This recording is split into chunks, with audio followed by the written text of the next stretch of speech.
Hello guys, today I'm going to start the last chapter related to the debentures. It is interest on debentures. As I said, the rate of interest is mentioned on the debenture like 9%, 10%, 12%. This is the rate of interest. सो जो debentures के ऊपर interest है, it depends on the company कि वो उसको 6 months में पे कर रही है या 1 ईयर के बाद पे कर रही है. तो जब भी वो डिबेंचर्स के ऊपर इंटरेस्ट पे करती है, यूजुअली कंपनी 1 साल के बाद ही उसको इंटरेस्ट पे करती है. So at the end of the year the company is paying interest to the debentures. So before paying interest to the debentures to the debenture holder, the amount of tax is to be deducted by the government. It is called tax deducted at source, and the amount of tax is deposited in the government account on the behalf of that debenture holder. How this will be happen? So look at the question, उससे आपको समझ आ जाएगा. Entries में थोड़ा complication लगेगा, इससे अच्छा हम क्वेश्चन ही स्टार्ट करते हैं. As on 1st of April 2015, JK Limited ने इशू की 8,009% debentures of ₹1,000 each at a discount of 6%, redeemable at a premium of 5% after 3 years. ये पुरानी बुक के अकॉर्डिंग है, तो रिडम्पशन आपके सिलेबस में नहीं है. वैसे मैं आपको मीनिंग ऑफ रिडम्पशन बता देती हूँ. Usually meaning of redemption is कि कंपनी ने जब डिबेंचर इशू किए हैं उसी ईयर डिसाइड हो गया, जैसे इसने 2015 में इशू किए हैं और 2015 में ही डिसाइड हो गया कि 3 साल के बाद हमने उनका जो पैसा लिया है वो उनको रिटर्न किया जाएगा. And redeemable at premium means कि अगर आपने फॉर एग्जांपल अभी किसी से 100 रुपीज़ एट प्रेजेंट लिए हैं, तो 3 इयर्स के बाद आपको उसको 100 के रिटर्न में 5% एक्स्ट्रा 105 रुपीज़ टोटल उसको देने पड़ेंगे. सो इफ़ यू नो कि आज ही आपको पता है कि आपको 3 साल के बाद उसको 100 के रिटर्न में 105 देने हैं, 5 रुपीज़ एक्स्ट्रा देने हैं, that is presently a loss for the company. So that is known as loss on issue of debentures. और रिडम्पशन पर उसको बोलते हैं premium on redemption. So the company closes its books as on 31st March every year. Interest on 9% debenture is payable on 30th September and 31st March each year. अब उसने कहा है कि कंपनी इंटरेस्ट डिबेंचर होल्डर को 2 बार पे कर रही है साल में. एक बार तो पे कर रही है 30th सितंबर को, दूसरा पे कर रही है 31st मार्च को, मीन 6 मंथ के बाद. The TDS rate is 10%. So the first entry when we will pass related to the issue, you can see here. Company ने इशू किए हैं 8,000 डिबेंचर्स. ₹1,000 का ईच है. 6% का डिस्काउंट है, मतलब 60 रुपीज़ का डिस्काउंट होगा ये. सो हमने इशू किए 6% के डिस्काउंट पर. 1,000 का चेक कर लेते हैं एक बार. 6% 60. सो 1,000 में से लेस किया आपने, इट इज़ 940 में आपने डिबेंचर्स को इशू किया. जब आपको रिटर्न करना है तो 5% के प्रीमियम पर करना है. 5% का प्रीमियम मतलब हमेशा फेस वैल्यू का ही प्रीमियम और डिस्काउंट होता है. 1,000 रुपीज़ का डिवेंचर था, 5% प्रीमियम मतलब 1050 में रिटर्न करना है. तो फर्स्ट एंट्री होगी bank account debit to debenture, it is 9%. Application and allotment account. 940 rupees आए हैं आपके 8,000 डिवेंचर्स पर. 75,20,000 is 75,20,000. Second entry, 9% debenture application and allotment debit to 9% debentures.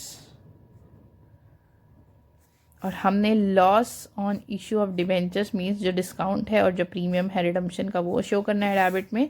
Debentures से आपके 75,20,000 रुपीज़ के. द फेस वैल्यू इज़ 1,000 8,000 के according, तो एक्चुअली थे वो 80 लाख रुपीज़ के. जो 5% एक्स्ट्रा देना है उसको हम लिखेंगे प्रीमियम ऑन रिडम्पशन. 80 लैक्स के ऊपर हमें 50 रुपीज़ या 5% एक्स्ट्रा देना है, 4 लाख का वो. और जो 60 रुपीज़ का हमारा डिस्काउंट है 480 का वो. सो टोटल हो गया आपका 8,80,000.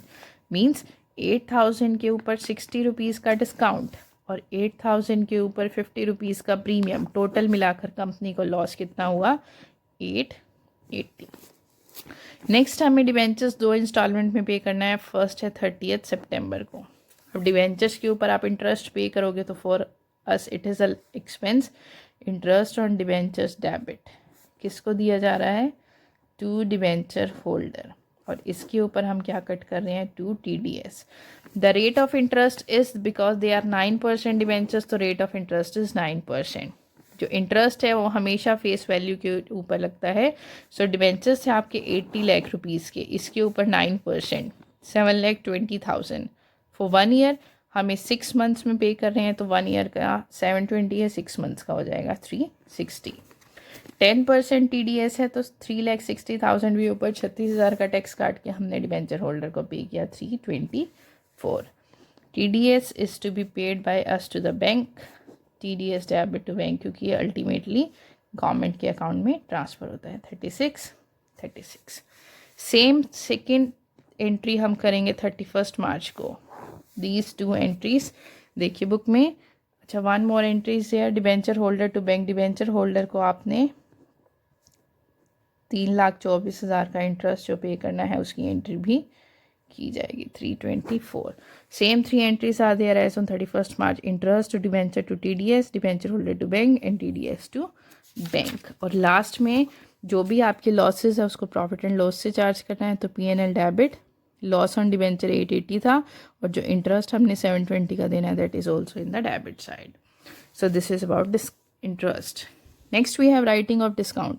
ये हमने स्टार्टिंग में भी किया था कि जो भी इशू पर डिस्काउंट है या प्रीमियम और रिडम्पशन है उसको हम securities premium reserve, journal reserves या प्रॉफिट एंड लॉस के डेबिट में से चार्ज करते हैं। जो भी आपके पास अवेलेबल होगा उसमें से उसको चार्ज किया जाएगा। Like in this question, company ने इशू किया 100 रुपीज़ के डिबेंचर्स 4% के डिस्काउंट पर, रिडम्पशन 5% की। रिडम्पशन वाला टॉपिक हम ना करें तो बेटर होगा because this is not the part. आप एक सिंपल क्वेश्चन देख लीजिए। हाँ, this is as on 1 January company issue 1000 debentures of 100 each at 5% discount, repayable as 20, 60 and 20। Next you have to pass the journal entry. तो यहाँ पर हमने debentures issue किए 100 रुपीज़ का ईच 5% के डिस्काउंट पर। 1000 डिबेंचर हैं तो 1000 का 5% का डिस्काउंट है 100 पर, तो 95 में इशू हुआ bank to debenture application 95,000। Second entry debenture application 95, discount 5 और total debentures are of rupee 1 lakh. तो इतना हमारा इशू है। अब जो डिस्काउंट ऑन डिबेंचर्स है that is to be charge from securities premium, general reserves और P&L। सबसे पहले सिक्योरिटी प्रीमियम से चार्ज करेंगे, अगर वो नहीं है तो जर्नल रिजर्व से, और अगर वो भी नहीं है तो हम P&L में डेबिट करेंगे। तो एज़ पर दिस क्वेश्चन आपके पास ना रिजर्व्स है ना प्रीमियम है, तो हम क्या करेंगे, प्रॉफिट एंड लॉस की डेबिट में debentures discount on issue of debentures 5000 को शो कर देंगे। डिबेंचर्स का इंटरेस्ट, इन्होंने इंटरेस्ट ऑन डिबेंचर्स भी पे किया है।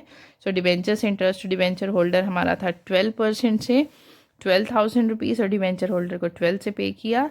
सो हमारा टोटल हो गया इंटरेस्ट 12,000 का और डिस्काउंट 5 का जो हमने P&L के डेबिट से चार्ज किया। This is the last topic of this chapter कि जो राइटिंग ऑफ का डिस्काउंट और लॉस होता है उसको हम सिक्योरिटी प्रीमियम से, जर्नल रिजर्व्स या P&L के डेबिट में अल्टीमेटली शो करते हैं। सो this is about the completion of this chapter. Now we have only one chapter left. That chapter is non-profit organization, NPO. NPO is similar to financial statement, जो हमने 11th में financial statement with adjustments किया था। 60% उसी तरीके का chapter है ये। अगर आपको वो चैप्टर क्लियर है तो आपको NPO में कोई भी प्रॉब्लम नहीं आएगी। NPO is non profit organization की there are such kind of organization जो वर्क करती हैं चैरिटेबल पर्पस के लिए। इनका मेन मोटिव प्रॉफिट अर्न करना नहीं होता। They are working for providing services to the society. Different kinds के NGOs, charitable trust, government hospitals, government schools, clubs, ये सब आपके NPO के, NGO के एग्जाम्पल्स होते हैं। इनकम प्रॉफिट अर्न करना पर्पस नहीं होता। They are working, they are running for the purpose of providing services to the society. इस चैप्टर में हम मेनली 3 चीज़ें पढ़ेंगे। One is receipts and payment account. This is mention in the statement. ये हमारा कैश बुक की तरह होता है। Second is income and expenditure account. This is completely similar to profit and loss account. And the third is the balance sheet. अब balance sheet हम यहाँ पर 2 बनाएंगे। One is opening and second is closing. Receipts and payment account based on cash book, real account, debit what comes in, credit what goes out. Income expenditure same, profit and loss, debit all expenses, credit all incomes, balance sheet is opening and closing. तो ये 3 आपको ये question में बनते हैं। Receipts और payment आपको statement में दिया होगा, इसके बेसिस पर हम opening balance sheet, profit and loss और क्लोजिंग बैलेंस शीट मेंटेन करेंगे। बाकी इसमें काफ़ी हद तक जैसे फाइनेंशियल स्टेटमेंट में एडजस्टमेंट थी, सेम उसी तरह से एडजस्टमेंट्स हैं। तो ये 3 चीज़ें हमारी इसमें इंपॉर्टेंट हैं, इनके बेसिस पर ही हमारा चैप्टर स्टार्ट होगा। द प्रैक्टिकल सेक्शन इस चैप्टर का मैं नेक्स्ट वीडियो में स्टार्ट करूँगी। Up to that complete the debenture. Thank you so much.